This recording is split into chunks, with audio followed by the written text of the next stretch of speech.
Halo teman-teman semua, kembali lagi di Cerita Saya Impact Talks. Kali ini kita bakal ngebahas tentang kebebasan pers dan hak demokrasi.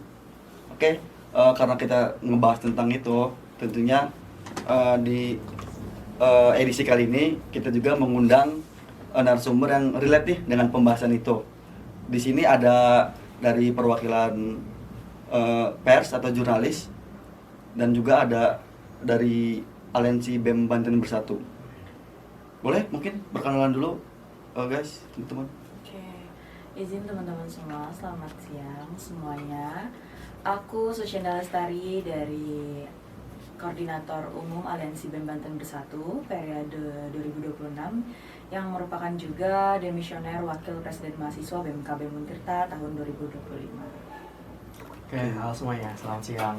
Kenalin, nama saya Saiful Anwar. Di sini sebagai Ketua Umum KM Jurnalistik Untirta tahun 2026. Oke, mungkin sebelum kita mau lanjut tentang pembahasan, kita pengen mengulik sedikit nih tentang narasumber kali ini kan, yang dimana dari UKM Bidik sendiri dan ada dari Kordum BEM Banten Bersatu. Mungkin bisa jelasin gitulah kayak apa sih Aliansi BEM Banten Bersatu itu dan hal apa aja sih yang dilakuin lah di BEM Banten Bersatu itu. Aliansi BEM Banten Bersatu merupakan sebuah wadah di mana menjadi tempat bersatu atau berkumpulnya BEM-BEM yang ada di Provinsi Banten yang meliputi dari berbagai wilayah, yaitu ada 5 wilayah. Ada Pandeglang, Serang, Lebak, kemudian Tangerang, dan juga Cilegon hari ini. Dan dengan total 35 kampus hari ini bergerak memang di bidang pergerakan karena kita selalu menghimpun isu-isu dan juga kajian. Dan kita bergerak juga secara momentum berdasarkan ya mungkin beberapa waktu lalu teman-teman juga melihat bahwasannya BEM Banten juga melaksanakan aksi pada Hari Pendidikan Nasional dan juga May Day. Nah, cara-cara bergerak kita adalah mengkritisi berbagai kebijakan ataupun regulasi yang dikeluarkan baik dari pemerintah pusat ataupun pemerintah provinsi hari ini. Oke, dan Tersuci ini demis dari Wakil Presiden Mahasiswa BEM KBM Untirta ya? Betul. Kabinet Asa Asa Berdaya Berdaya tahun lalu ya. Sekarang langsung naik ke BEM Banten, Aliansi BEM Banten. Dan mungkin dari Bidik nih bisa menceritakan mungkin secara singkat ataupun hal-hal menarik dari Bidik gitu. Bidik kan di bidang jurnalistik, apa aja sih yang mungkin teman-teman belum tahu gitu tentang Bidik Utama sendiri? Untuk Bidik Utama sendiri, kita ini unit kegiatan mahasiswa di bawah naungan UNIF ya. Tapi kita juga bertujuan untuk memberikan informasi yang mungkin belum diketahui mahasiswa, karena kan kadang pihak kampus tuh mengeluarkan berbagai ketentuan yang baru gitu, tapi mahasiswa belum tahu, jadi kita menginformasikan ke mahasiswa gitu sih. Oke, mungkin udah cukup lah ya untuk perkenalan dari mereka. Terus juga kita kan mau ngebahas tentang kebebasan pers dan hak demokrasi ya. Nah, di sini tuh tema ini relate untuk situasi sekarang yang dimana di pemerintahan sekarang ini ya. Pemerintahan sekarang ini nih lebih banyak kayak semacam anti kritik, yang dimana salah satunya tuh kayak film Pesta Babi yang dimana penayangannya itu dibatasi dan bahkan dicegah ya, apa sih namanya itu, bahkan dilarang, dibungkam. Nah, terus juga untuk di bidang jurnalistiknya sendiri, media Tempo itu seringkali ya di teror gitu. Waktu itu diteror Kepala Babi dan masih banyak lagi terornya. Dan ada juga tuh yang apa lagi tuh ya, publik. Nah, yang ini aktivis Andri Yunus, yang dimana dia kan menyuarakan tentang kekeluhan masyarakat dan tentang HAM ya kalau nggak salah. Nah, itu kan dia di cyber tuh tentang itu. Nah, kita bakal ngebahas tentang kurang lebih tentang gitu. Nah, mungkin kita pertama kali bakal ngebahas tentang pembungkaman atau yang pemerintah tuh ngelarang banget tentang film Pesta Babi. Nah, mungkin pertama kali tanggapan tentang kalian lah gitu terkait sikap pemerintah terhadap film itu gitu. Oke. Mungkin kalau sekilas kita lihat ya, secara general itu kan berbicara soal perampasan hak daripada agraria ataupun tanah di daerah Papua sana. Gitu kan, dari yang awal yang mungkin yaitu menjadi eksplor ataupun hak kekayaan yang masyarakat Papua punya, kemudian dieksploitasi ketika memang waktu itu pada saat pemerintahan Jokowi ya, masuk pada dia mungkin terlihat secara publik mendukung atau menaikkan isu-isu tentang Papua ini sendiri. Tentang Papua. Ya, tapi ternyata pada nyatanya hari ini justru itu semua dieksploitasi dan mungkin semuanya diubah lah secara lahan ataupun mungkin hari ini sudah ada pembungkaman di sana terkait memang hak-hak masyarakat di sana. Cuma kan ya kita sama-sama lihat lah in public hari ini kita membicarakan soal data, kita membicarakan soal realita yang dibungkus dengan film dokumenter yang hari ini itu dilakukan untuk pencerdasan masyarakat sebenarnya.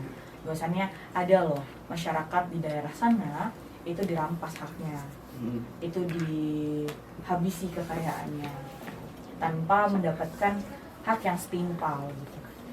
Tapi hari ini pemerintah merasa takut bahwasannya banyak yang akan terlibat ketika memang masyarakat luas hari ini sudah menyadari dan mengetahui permasalahan atau persoalan tersebut. Tuh. Oke. Jadi mungkin dari Saiful Ketum Bidik tentang ini. Ya, kalau menurut pandangan saya sih ini kan film dokumenter ini bertujuan untuk memberitahu masyarakat nih kalau di daerah Papua sendiri ada skandal eksploitasi. Nah, dengan adanya pembungkaman dan pembubaran film Pesta Babi ini menunjukkan bahwa pemerintah nih masih lebih takut orang-orang aware gitu terhadap kejadian-kejadian yang ada di sekitar kita gitu. Jadi mereka sebenarnya lebih takut kita berdiskusi dan lebih aware daripada isi filmnya sendiri itu kan. Di kampus sebelah juga kan LPM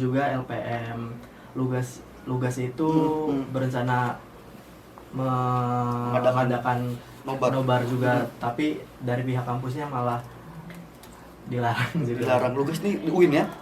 Lugas nih di Primagraha. Oh, Primagraha. Dilarang ya? Bahkan kalau di Primagraha ini bukan Lugas doang yang dilarang bahkan ada kayak semacam eksternal ataupun organisasi itu dilarang juga. Dan itu kenapa tuh ya kira-kira? Karena mungkin beberapa waktu lalu juga dari internal FISIP ya, itu mengadakan barisan FISIP Untirta itu mengadakan nobar Pesta Film Babi di lapangan Untirta Pakupatan. Cuma kan itu juga sempat didatangi kan oleh Babinsa, oleh pihak-pihak yang memang hari ini menjadi oknum lah yang untuk ya memang geraknya secara struktur dan tersistematis gitu. Nah, justru keberadaan pers ataupun orang-orang yang punya mandat mengerti akan situasi dan sikon seperti ini yang dibutuhkan oleh suara untuk ya kita bersinergi bersama gitu. Kita memiliki pandangan, kita memiliki bahwasannya ini adalah pembungkaman yang terstruktur, akhirnya itu coba diangkat oleh media. Dan kebebasan pers hari ini ya justru harus benar-benar bebas gitu, tidak lagi memang memandang bahwasannya akan takut, akan dibayangi oleh rasa takut itu sendiri. Oh, jadi gitu ya. Dan jadi bahkan semakin dilarang tuh malahan orang Indonesia itu semakin penasaran ya untuk nonton ya. Bahkan udah banyak nih gitu untuk nobar-nobar kayak gitu. Kemarin ada juga yang ngadain gitu. Bahkan baca beritanya tuh kalau nggak salah ya ada 14.000 yang minta untuk nonton atau yang udah nonton itu. Dan itu kan banyak ya. Ada di Jakarta, di Serang. BEM Banten kapan mau ngadain itu? Karena memang secara BEM Banten sendiri itu di wilayah-wilayah sudah. Udah. Oke. Kan yang menginisiasi Pesta Babi ini kan Dandi Laksono kalau nggak salah ya. Dari Watchdog. Dan Dandi Laksono ini sempat pernah jadi narasumber atau jadi speaker ya Iya. di acara Bidik Utama. Betul. Bener kan ya? Benar. Aku juga sempat ikut waktu Sempet itu. ikut dari Langsona waktu Di tahun di 2024. 2004 apa 25 itu? 2024 atau setahun. Di Tahun. ini di auditorium. Di auditorium. Iya, iya, 2024. 2024 waktu zamannya si ini ya.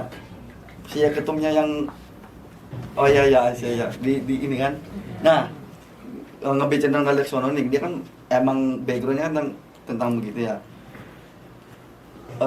Paling kita masuk ke pembahasan pers mungkin ya. Nah, dari pemerintah yang semacam melarang lah dari film tuh, dia kan mereka takut nih. Dan pemerintah tuh sekarang masif gitu, gencar untuk membangun framing di mana tuh pemberitaan nih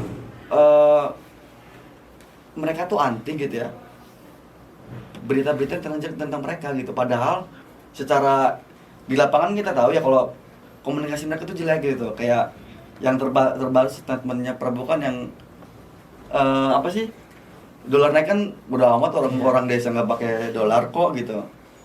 Nah dari situ kan apa komunikasi dari pemerintah kan jelek. Nah tapi banyak dari media-media itu yang pro gitu, kayak misalnya yang pro pemerintah kan mungkin kayak Metro mungkin contohnya. Nah yang nggak pro-nya ini nih, yang kontra dengan pemerintah kan biasanya Tempo ya. Tempo nih dia kan sering di teror gitu. Yang waktu itu viral kan viral babi ya, apa? Kepala babi ya. Nah menurut Ketum Bidik nih gitu, dengan adanya teror ini gimana gitu? Apakah emang dikirim gitu, emang si Tempo ini melarang kode etik jurnalisnya apa gimana gitu?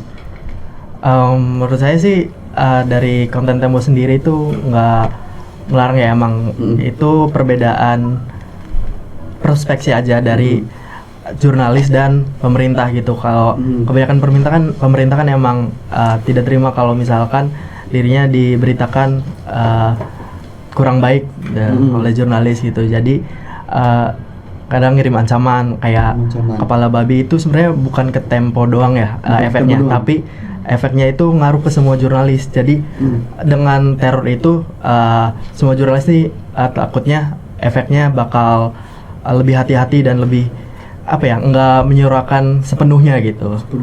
Iya, jadi itu sih efek buruknya kalau misalkan pembungkaman kepada jurnalis ini kayak diumumkan, dibiasakan gitu loh. Itu sih efek buruknya. Bukannya nggak boleh ya jurnalis di ini kan karena jurnalis itu punya hak untuk ini kan ya. Iya. Bahkan jurnalis itu kan diatur dengan kode etik ya, yang dimana dan di jurnalis pun ada namanya Dewan Pers, yang dimana Dewan Pers yang punya wewenang di situ kan ya. Tapi kan kalau pers dibungkam gitu, itu buruknya kan kayak semacam otoriter ya. Dan gimana tuh? Nah sebenarnya kalau misalkan terdapat perbedaan fakta itu bisa narasumber punya hak jawab juga, hak klarifikasi. Nah sebenarnya itu jadi salah satu alternatif biar narasumber yang terasa dirinya dirugikan bisa reach out kepada media-media yang telah memberitakan untuk memberikan klarifikasi atau hak jawab atau penambahan fakta yang mungkin di berita sebelumnya itu belum tercantum gitu. Jadi kalau misalkan, tapi mungkin ya kalau misalkan pembungkaman itu balik lagi ke orangnya masing-masing kan. Jadi mungkin emang merekanya nggak mau dianggap jelek, tapi nggak mau klarifikasi gitu. Jadi maunya kata aja gitu. Emang Jadi bungkam aja. Iya, biasanya dengan cara gitu kan jurnalis-jurnalis daripada takut gitu kan. Iya. Itu sih biar padahal jurnalis harusnya terlindungi ya. Iya. Memang kan secara payung hukum sebenarnya sudah ada yang mengatur. Betul. Namun pada praktiknya mungkin memang belum seideal mungkin. Karena kalau kita nggak cuma berbicara pers ya, kalau ngomongin regulasi atau kebijakan yang dikeluarkan oleh pemerintah hari ini gitu, di beberapa sektor, di beberapa permasalahan, problematika dan lain sebagainya, hari ini ya memang selalu tidak sama gitu dasen dan dosolennya gitu, apa yang dikeluarkan oleh pemerintah dan apa yang menjadi realitas hari ini di masyarakat. Nah, tugas dari pers adalah seharusnya adalah membuka fakta by data dengan riset yang memang hari ini terjadi di masyarakat itu seperti apa. Lalu nanti akhirnya tugas daripada kita mungkin kaum mahasiswa atau kaum yang memang berorganisasi itu mengkaji gitu. Karena memang ketika kita berpendapat persoalan yang mungkin akhirnya positif atau bahkan mungkin negatif sekalipun gitu terhadap pihak siapapun, ya karena pada tujuannya adalah, pada fokusnya adalah kita hari ini cuman membuka apa yang memang hari ini menjadi fakta gitu loh, terhadap respon daripada pihak siapapun yang merasa bahwasan itu tidak benar, ya silahkan memberikan klarifikasi. Toh daripada pihak pers ataupun pihak aktivis ataupun pada pihak-pihak orang yang menyuarakan juga gitu tidak pernah menghalangi itu gitu. Artinya kan adanya ketakutan dan respon daripada pemerintah ataupun mungkin oknum atau seperti apapun itu terhadap apa berita yang dikeluarkan oleh pers ataupun kajian isu apa yang digagas oleh berbagai organisasi, itu kan menunjukkan sebenarnya bahwasannya ada fakta yang takut untuk diungkap gitu di media. Nah, coba untuk akhirnya hari ini kita sepakat kalau memang jurnalistik itu adalah simbol daripada demokrasi. Simbol demokrasi. Ya, karena hari ini kalianlah yang jadi ujung tombak gitu. Karena media sangat penting memang. Penting. Dan kita gitu sebagai mahasiswa yang menggunakan gitu lah hak-hak daripada intelektual kita yang diberikan atau kita punya privilege lebih gitu karena kita belajar analisis, kita belajar mengkritisi gitu kan. Nanti tinggal yaitu pemasifan daripada pers mencari data, kemudian secara publikasi atau penerbitan, ya kita sama-sama bantu dan harusnya kita bersinergi bersama gitu. Harusnya. Tapi sikap pemerintah yang dimana ya acuh-acuh kayak ya udahlah intinya kayak gak mau dikritik aja, bahkan yang diberitain itu nggak mau dia. Berarti dengan cara yang membungkam pers dan penculikan aktivis itu pun salah satu menunjukkan bahwa sikap otoriter mungkin ya. Iya, bisa jadi. Masa Orba kedua mungkin. Masa Orba kedua. Apa mungkin masa Orde terbaru? Orde terbaru. Menarik ya. Dan emang mungkin relate sih untuk pembahasan ini. Nggak salah pilih narasumber. Terus.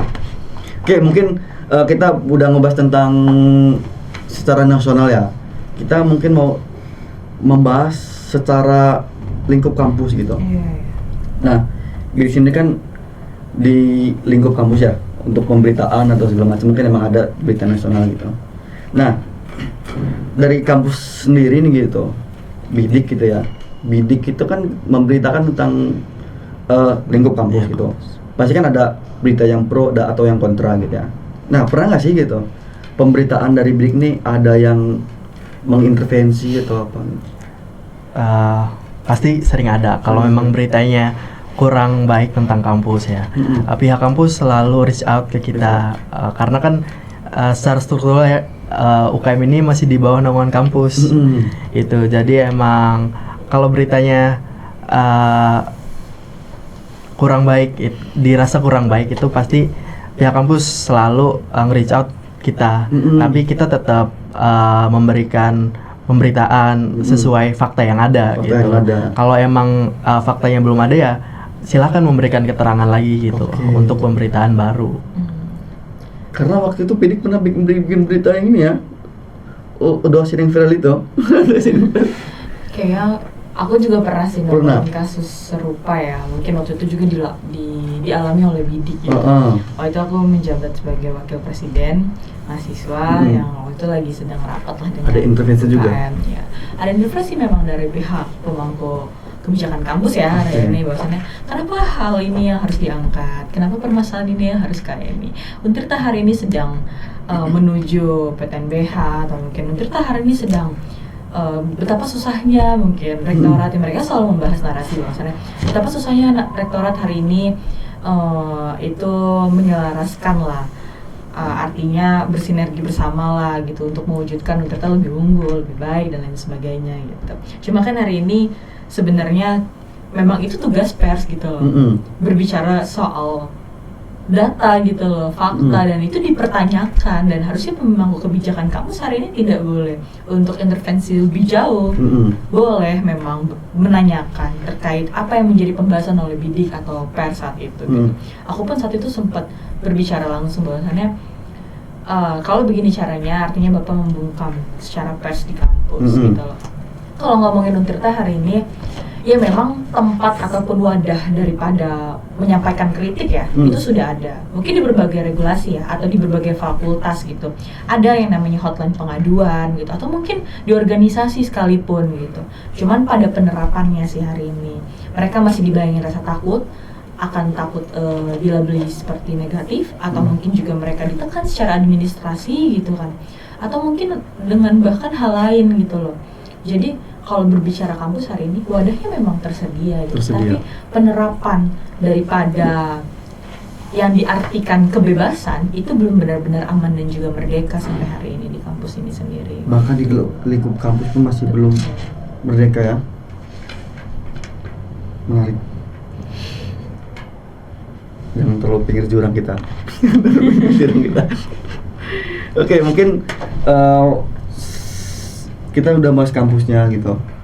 Kalau dari mahasiswanya sendiri gitu, entah itu bidik memberitakan tentang fakta nih di kejadian lapangan begini gitu, tapi respon mahasiswa tuh masih kayak udahlah, kayak misal memberitakan tentang isu ini, isu itu, tapi mahasiswa masih kayak ya udah sih lah, nggak ngefek ke gua gitu. Atau enggak mungkin dari Teh Suci waktu masih jadi Wapresma gitu, bikin agitasi propaganda atau yang menyerukan untuk aksi gitu ya. Nah, tapi kan terkadang malah respon mahasiswa itu masih kayak acuh tak acuh, kayak apatis gitu ya. Nah, menurut kalian gimana tuh untuk respon kalian lah, tanggapan dulu aja. Siapa dulu nih? Teh Suci dulu deh gantian. Okay. Kalau berbicara soal respon daripada mahasiswa ya, sebenarnya itu tugas daripada orang-orang yang hari ini juga ada dalam lingkup organisasi gitu. Karena kan Untirta juga dikenal dengan banyak ya organisasinya, baik internal, eksternal ataupun lewat daripada UKM gitu kan hari ini. Nah, itu daripada tugas pemasifan sih sebenarnya. Waktu itu ketika memang aku dimandatkan menjadi wakil presiden ya, akhirnya apa yang menjadi isu itu kita juga harus punya kajiannya, yaitu aku juga berbicara soal dengan bidik gitu, apa datanya, risetnya gitu, disamakan, kemudian ditemukan titik permasalahannya seperti apa, kemudian kita bukalah diskusi publik atau mungkin seminar gitu, yang memang sifatnya hari itu menjadi pencerdasan yang meluas gitu terhadap beberapa masyarakat kampus, karena kita nggak bisa mengatur siapa yang memang menerima, atau tapi setidaknya kita melakukan sebuah pergerakan di sana gitu. Lewat daripada lingkup-lingkup kecil sebenarnya. Nah, pemberitaan media itu juga butuh secara masif memang gitu. Karena memang harus bersinergi ya dengan apa yang kita kerjakan di lapangan dan apa yang memang diterbitkan oleh media gitu hari ini. Nah, pada saat itu ya sudah kita konsolidasikan, kita membuat sebuah agenda gitu ya. Memang hari itu tugasnya dan outputnya ya untuk mencerdaskan daripada mahasiswa itu sendiri dalam lingkup dari yang kecil, kemudian sedang, sampai akhirnya kita buat secara umum ataupun akbar. Nah, tugas daripada bidik adalah meliput itu begitu. Gimana bidik tanggapannya? Ya, masih yang sama ini kita. Emang nggak sedikit ya, nggak sedikit mahasiswa yang mungkin nggak peduli sama kebijakan kampus itu, karena mereka mungkin emang kupu-kupu atau emang nggak merasa itu berpengaruh bagi dirinya gitu. Nggak kena badan sendiri, dia ngapain lah. Nah, itu tujuan bidik atau UKM itu memberitakan kebijakan-kebijakan supaya mereka bisa mengedukasi diri mereka sendiri kalau kebijakan ini tuh ngaruh sebenarnya ke kita. Mungkin ada juga beberapa orang yang nggak mau berpendapat karena mungkin pendapatnya tidak didengar oleh pihak-pihak kampus, jadinya kayak mereka ngerasa gue berbicara pun nggak didengar gitu, jadi mereka malah kayak ya udah gitu aja gitu sih paling. Emang kita berkata Teh Suci, kita perlu memasifkan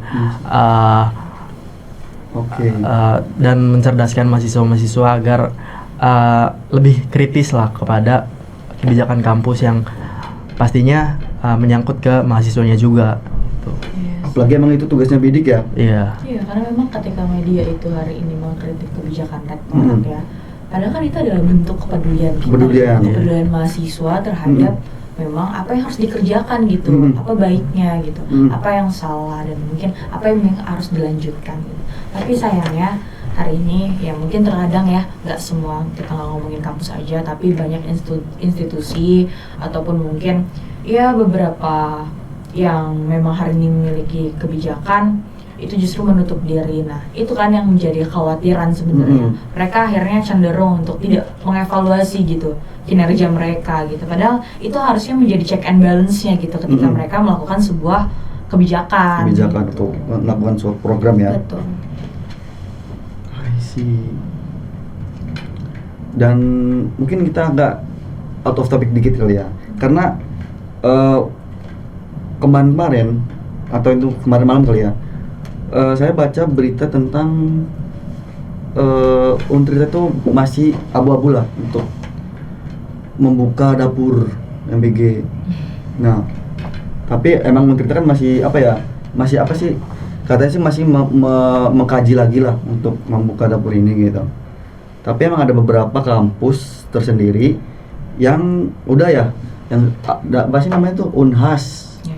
Unhas itu udah IPB menuju kali ya. Nah, mungkin pendapat kalian tentang Untrita mau ngadain itu gimana ini? Oke, siapa dulu nih? Oh, bidik gantian. Secara boleh secara nggak background bidik atau jurnalis gitu. Dari pandangan saya sih ya, MBG di kampus tuh agak rancu ya. Kalau misalkan di sekolah itu kan agak gimana, tapi oke lah karena semua siswanya kita tuh bikin dapur, jadi kita tuh yang mengelola dapurnya, bukan mahasiswa yang dapat makanan.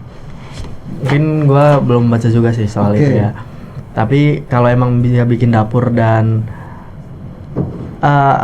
mungkin bisa jadi lapangan pekerjaan juga. Ya, mungkin ya buat mungkin mahasiswa-mahasiswa yang udah semester atas dan belum dapat rezeki kerjaan bisa minta ke kampus. Jadi itu positifnya. Iya. Tapi positif menurut saya ini gini, kalau misalnya kampus itu yang ngebangun, itu positifnya ya. Maksudnya kampus kan yang dimana bidang itu pendidikan ya, yang dimana background itu relate gitu. Misalnya MBK ini kan masih banyak yang apa sih minus-minusnya gitu ya. Dan kalau misalnya kampus kan emang bidangnya kan riset dan ini segala macam, dan itu tuh bisa diimplementasiin gitu loh, kayak bisa membangun MBK yang lebih baik lagi. Kalau kampus yang ini pro pemerintah ceritanya mah. Cuman kan kalau kita berbicara atau melihat pada objektif ya, kalau kita berbicara soal anggaran pendidikan saja itu sudah banyak digelontorkan untuk MBG ini sendiri. Tapi hari ini kebermanfaatnya, apakah itu dirasakan oleh semua masyarakat gitu, sampai akhirnya harus melakukan perluasan ya, terhadap mungkin sampai ke hari ini ke perguruan tinggi untuk mengelola itu gitu, dengan anggaran yang sebegitu besar sampai mencapai 300 triliun atau mungkin 500 triliun bahkan gitu. Hanya untuk makan bergizi gratis katanya. Cuma kan hari ini yang dirasakan oleh masyarakat tidak seperti itu gitu. Justru hari ini kita melihatnya ketika itu masuk dalam ranah pendidikan, artinya hari ini pendidikan itu dikomersialisasikan. Itu hari ini aku sih melihatnya dan memandangnya seperti itu ya. Akhirnya apapun yang masuk dalam lingkup ranah pendidikan semua diperjualbelikan. Hari ini menjadi komoditas yang nggak pernah terselesaikan gitu. Karena ya itu ketamakan ataupun daripada kerakusan yang memiliki privilege atau kekuasaan hari ini. Dan menurutku ya Untrita harus bisa lebih tegas dan tidak lagi mengeluarkan statement-statement normatif ya seperti yang selalu dilakukan setiap tahunnya, atau mungkin setiap ada reaksioner tentang isu-isu yang memang menyangkut daripada pemerintahan. Sebenarnya nih tetap pembahasan yang tadi itu ada hubungannya dengan hak ini ya dan kebebasan pers, karena dengan masuknya program itu, apakah itu salah satu cara pembungkaman secara struktural dari atas? Betul. Karena kan kalau mengelola kan pasti kan mulai dari ini ya, rektor gitu ya, dan dengan cara itu nanti rektor menekan lagi ke bawah. Apakah ini salah satu cara dari pemerintah gitu untuk pembungkam mahasiswa? Betul, itu menjadi satu faktor. Karena kita sama-sama tahu ya, Mm-mm. MBG ini merupakan janji politik daripada pemerintahan hari ini. Itu jelas, itu bukti dan itu nyata dan itu konkret gitu. Nah, untuk apa akhirnya program ini dijalankan sebegitu luasnya? Akhirnya kan dengan cakupan sebegitu luas sampai akhirnya mungkin di ranah pendidikan yang hari ini bisa tuh untuk memilih gitu kan, memilih kemudian hari atau di kemudian periode, itu kan secara terstruktur dan memang masif di sana gitu loh. Kenapa pemerintah gencar hari ini segitunya mereka mengalihkan dana anggaran pendidikan terhadap MBG ini gitu. Padahal hari ini kita sama-sama lihat gitu ya, fakta di lapangannya banyak siswa keracunan, tidak sesuai dengan harga yang memang hari ini dijanjikan gitu kan. Dengan makanan-makanan yang terbukti busuk, dengan makanan-makanan yang hari ini terbukti tidak ada gizinya gitu kan. Ya pemerintah harusnya bisa melihat itu gitu. Cuman tidak lagi tuh ada evaluasi total di sana, atau mungkin mereka mengkaji ulang terkait mungkin sasarannya atau mungkin terhadap indikatornya gitu. Karena memang hari ini nggak melihat itu gitu. Jadi yang pemerintah lakukan adalah mendengar daripada masukan orang-orang gitu, masyarakatnya gitu. Cuman ya terus diulangi gitu. Mereka melakukan evaluasi, tapi evaluasi untuk memperluas lagi dan bagaimana caranya untuk terus masuk dalam ranah pendidikan sampai akhirnya ya hari ini begitu gitu, menjadikan komoditas akhirnya diperjualbelikan. Berarti ada kepentingan di situ ya. Betul. Nah, terus juga di media juga nih ya, di media juga itu terkadang narasi-narasi tentang MBG itu berkebalikan dari apa yang didapat dari informasi presiden sendiri gitu, atau dari pemerintah sendiri gitu, yang dimana banyak media-media yang memberitakan gitu tentang banyaknya kejanggalan, banyaknya keracunan, banyaknya kontroversi gitu, tapi yang nyampe gitu di telinga presiden atau dengan pemerintah itu berbanding kebalik gitu. Maksudnya ini kan ada suatu kanan gitu ya, yang dimana waktu May Day pun Prabowo kan pernah nanya apakah bermanfaat atau tidak gitu kan, tapi kan katanya enggak kan. Cuman yang bikin informasi yang di pemerintah ini maksudnya kayak semacam ada gap gitu, yang dimana nggak nyampe di telinganya gitu. Nah, itu untuk bisa gitu gimana tuh, maksudnya yang di lapangan diberitakan media, dan tapi yang masuk di telinga pemerintah tuh malah semacam ya udah baik-baik aja gitu. Gimana menurut Bidik? Apakah ada teori-teori yang semacam gitu? Sebenarnya kalau pemberitaan itu kan kita by data ya, by fakta. Kita nyari juga kejanggalan-kejanggalan tentang MBG ini. Mungkin kalau untuk masuk ke ranah pemerintah, itu mereka dengarnya presentasi kecilnya yang mungkin emang pada bilang bermanfaat dan lain-lain, dan mungkin presentasi kecil ini juga agak ditekan mungkin ya oleh pihak sekolah atau apapun yang menjadikan opini mereka nih berdasarkan tekanan gitu. Kalau kita bisa lihat pemberitaan itu kan kita secara relawan ya, kita menanyakan apakah program ini bermanfaat. Itu harusnya pemberitaan tentang MBG yang keracunan dan segala macam itu harusnya bisa menjadi evaluasi yang harusnya dijalankan oleh pemerintah gitu, bukannya kayak ini mah berita bohong doang biar mencari pembenaran. Iya. Gitu sih. Jadi mungkin emang pemerintahnya yang nggak peduli atau aware dengan pemberitaan yang memang fakta gitu sih. I see. Kita bahas tentang media, mungkin ada satu pertanyaan yang dimana muter-muter di kepala, jangan pengen nanya nih ke kalian berdua gitu. Di zaman sekarang kan media sosial kan gencar-gencar banget ya. Nah, di saat ini juga gitu tuh, peran media pasti sangat penting. Nah, menurut kalian gitu ya, untuk yang membangun opini gitu, maksudnya yang yang berperan sangat banget gitu toh, siapa dan apa yang bisa diperbuat gitu, kayak misal pers gitu membangun data gitu ya, dan dari membangun opini apakah bisa memuatkan demokrasi atau bisa mengancam? Siapa dulu?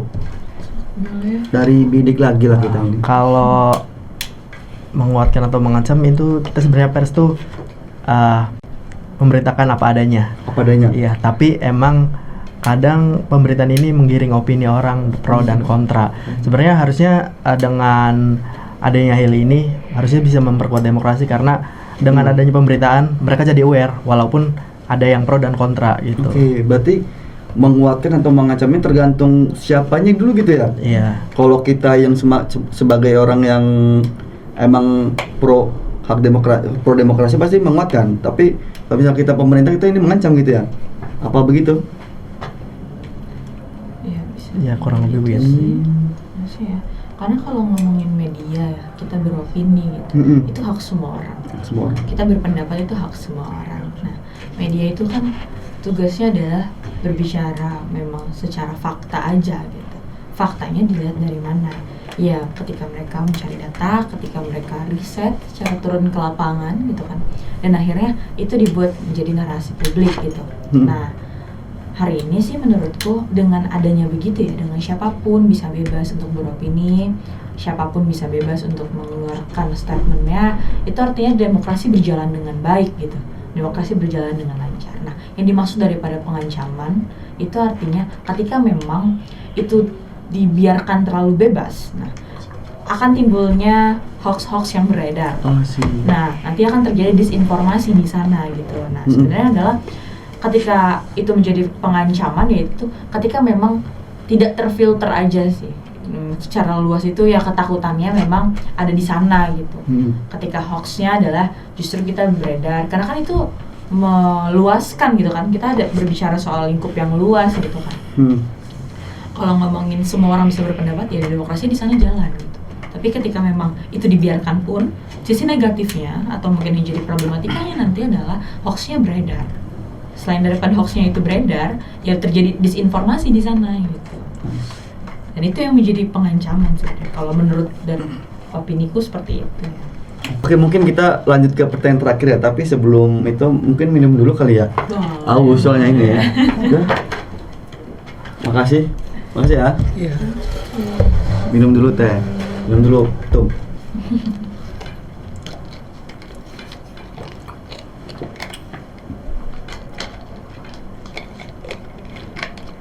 Udah sponsor ini. Oke, lanjut ke pertanyaan terakhir ya. Bentar, nih, mana pertanyaannya? Oh ya, kalau misalnya nih pers bahkan dibungkam gitu, pers dibungkam, aktivis diculik, aktivis disiram air panas, dan aktivis yang akhir-akhir ini bahkan kawan saya gitu masih di apa sih namanya itu, masih di menjalani persidangan karena menyuarakan dalam aksi demonstrasi di bulan Agustus kemarin. Dan ini kan suatu pembungkaman ya, dan ini pembatasan menyuarakan gitu ya. Nah, misalnya nih pers benar-benar dibungkam dan aktivis pada diculik gitu, dan ini pasti kan bakal di Black Order baru ya. Dan tanggapan kalian gimana? Misalnya hal yang tadi saya sebutkan terjadi gitu.